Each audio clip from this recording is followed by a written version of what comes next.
میں اس کی بارگاہ میں عرض کروں گا نا مالک بڑے دروازوں پہ گیا ہوں کوئی نہیں میری سنتا، بڑے درد کے ساتھ میں نے کہا ہے پر فریاد کو کوئی نہیں پہنچا۔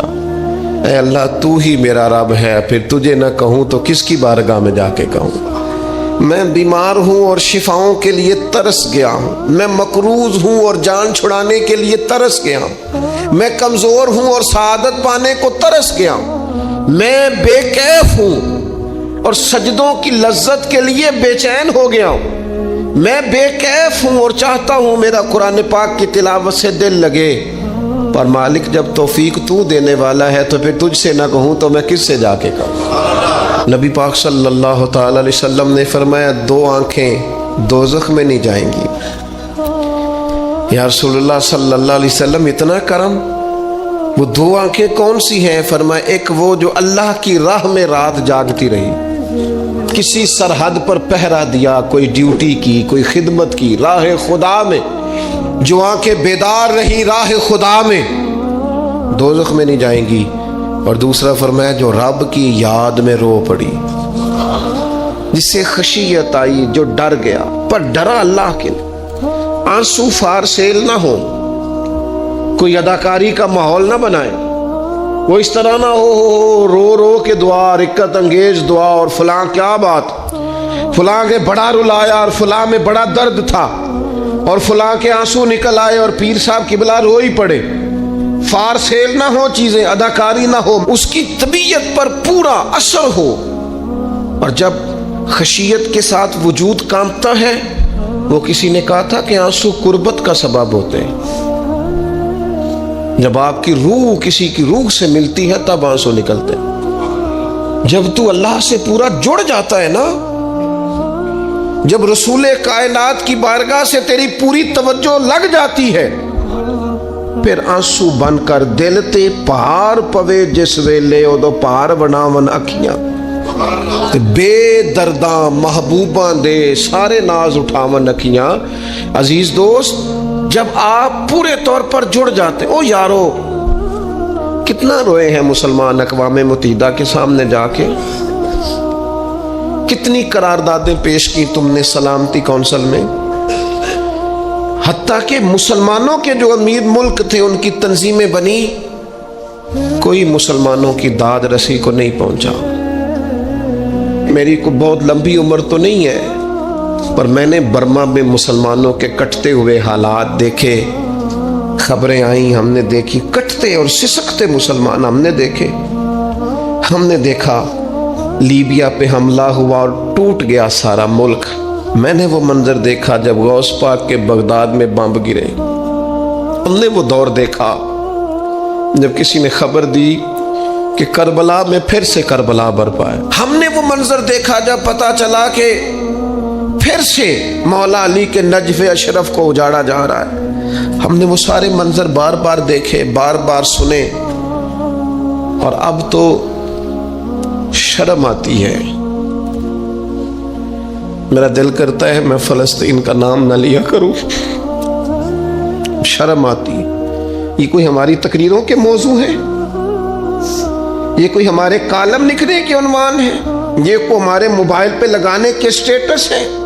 یہ تو شرم سے مر جانے کا مقام ہے۔ یہ کوئی گردنیں اٹھا کے بات کرنے والی بات ہے؟ یہ موبائل پہ ایک دوسرے کو ویڈیو دکھانے کا منظر ہے؟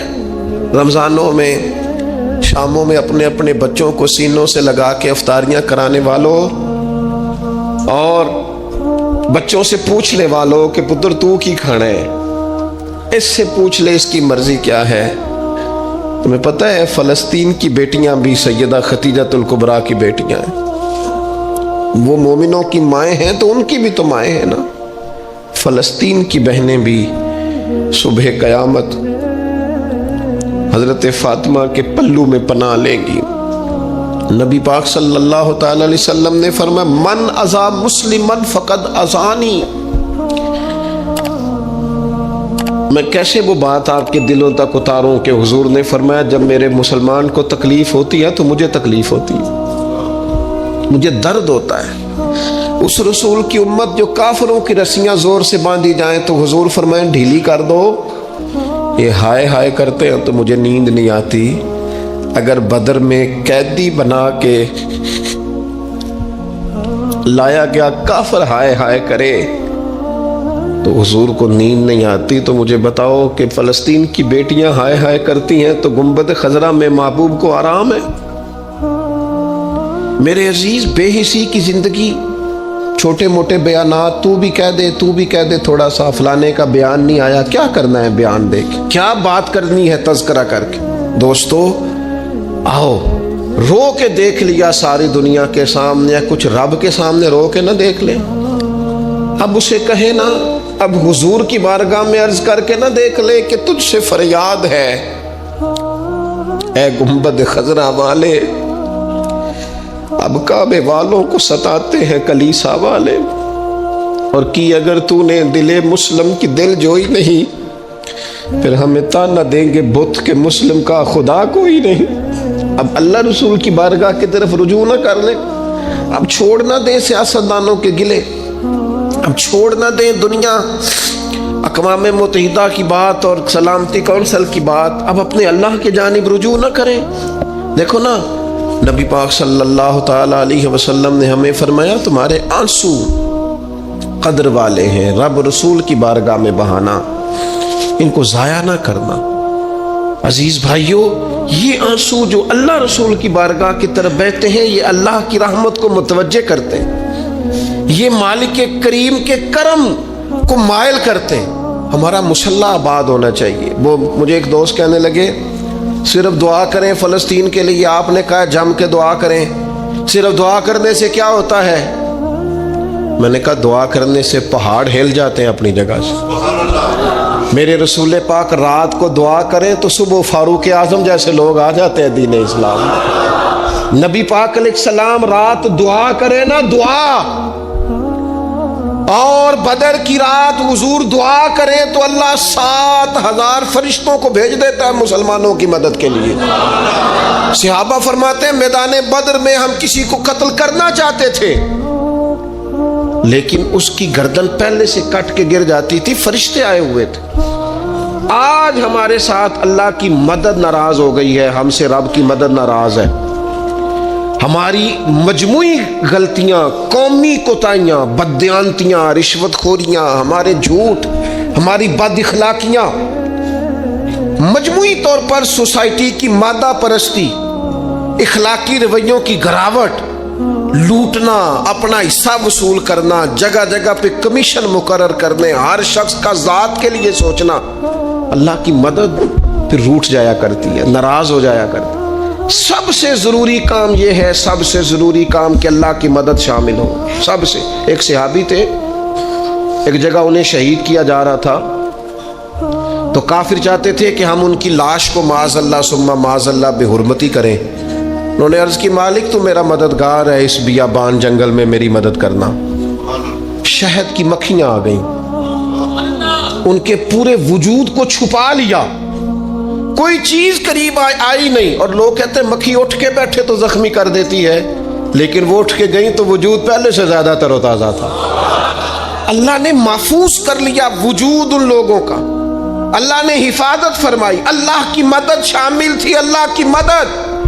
ایٹم بم تم نے بنا لیے، ہتھیار تم نے سجا لیے، دولتیں تم نے جمع کر لی، بڑے بڑے تم نے ادارے قائم کیے،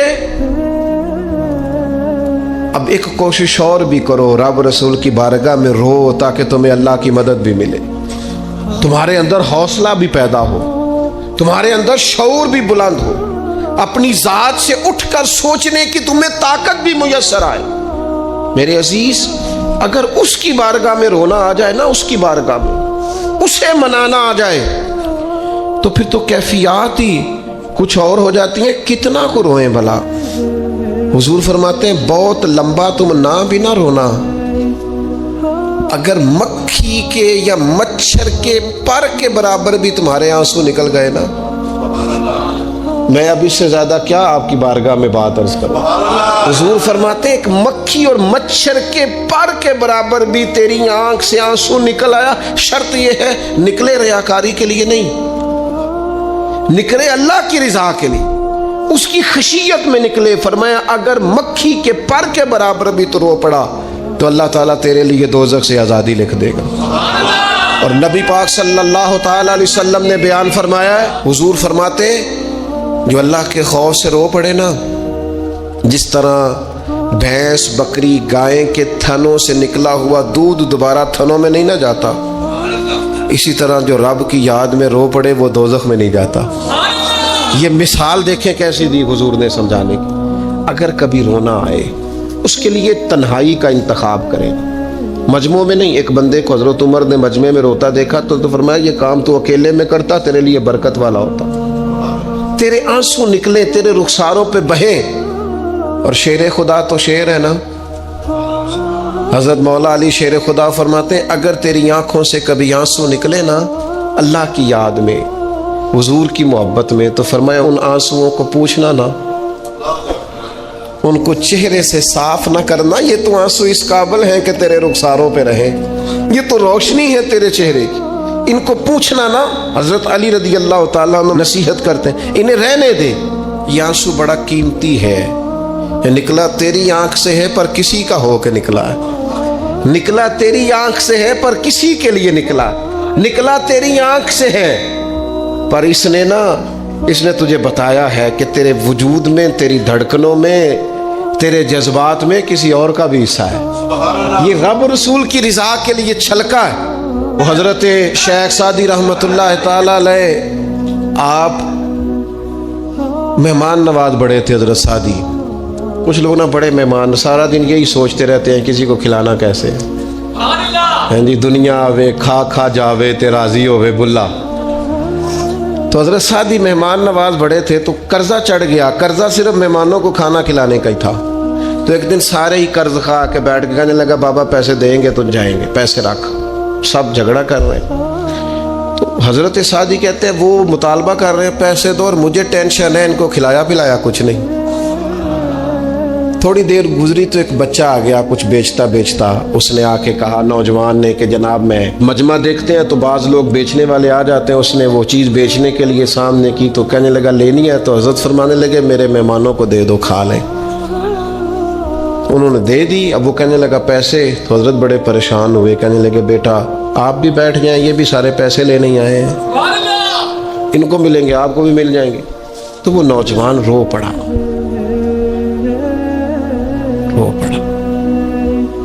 کہنے لگا حضرت صاحب میں تو یتیم ہوں، بہنیں اور ماں انتظار کر رہی ہیں۔ حضرت بڑے پریشان ہو، یہ کیا ہو گیا؟ فٹافٹ سوچنے لگے کہیں سے بندوبست ہو اور اس کو میں فارغ کروں۔ وہیں بیٹھے تھے کہ ایک عقیدت مند نذرانہ لے کے آیا، ڈھیر سارا نذرانہ پیش کیا، حضور میرا دل کرتا ہے، اور حضور کا فرمان ہے جو بن مانگے ملے وہ اللہ کی طرف سے، اسے قبول کرو جو بغیر چاہت کے آئے۔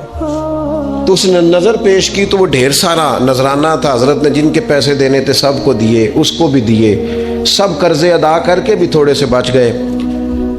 تو ایک بندہ صاحب دل تھا، کہنے لگا حضرت ہم بڑے دنوں سے آ رہے تھے، پیسے نہیں مل رہے تھے، آج کیسے مل گئے؟ فرمانے لگے تم میں کوئی رونے والا کوئی نہیں تھا، ایک بھی رونے والا ہو تو باقیوں کا کام بھی۔ بولے سنو نا، حدیث ہے بہقی شریف میں، حضرت حیثم بن مالک رضی اللہ تعالیٰ عنہ فرماتے ہیں نبی پاک علیہ السلام خطبہ دے رہے تھے، تقریر فرما رہے تھے، حضور کی باتیں دلوں کے میل کچیل اتارتی چلی جا رہی تھیں۔ فرماتے ایک شخص نبی پاک علیہ السلام کے سامنے بیٹھ کر حضور کی گفتگو سن رہے تھے، وہ رو پڑے، ساری گفتگو چھوڑ کے نبی پاک صلی اللہ تعالیٰ علیہ وسلم کی توجہ اس شخص کی طرف ہو گئی۔ ہوا کیا ہے؟ وہ تقریر سنتے، بات سنتے بس رو پڑے۔ تو نبی پاک علیہ السلام فرمانے لگے آج اگر وہ سارے مومن بھی یہاں موجود ہوتے جن کے گناہ پہاڑوں کے برابر وزنی ہوتے تو اس ایک بندے کے رونے کی وجہ سے اللہ سب کی بخشش فرما دیتا۔ اور نبی پاک علیہ السلام فرمانے لگے یہ رویا ہے تو اس کے رونے پر فرشتے بھی روئے ہیں، اور فرشتے دعا کر رہے ہیں کہ اے اللہ یہ جو نہیں روتے نا ان کے حق میں ان کی سفارش قبول کر لے جو تیری بارگاہ میں روتے ہیں، جو تیرے حضور عرض گزار ہوتے ہیں ان کی سفارش قبول کر لے، ان کے حق میں قبول کر لے۔ وہ بڑا رو لیا ہے فیکٹری کے مالک کے سامنے، بڑا رو لیا امیروں کے سامنے، مالداروں کے سامنے، تگڑے رشتہ داروں کو مائل کرنے کی بڑی جد و جہد کر لی،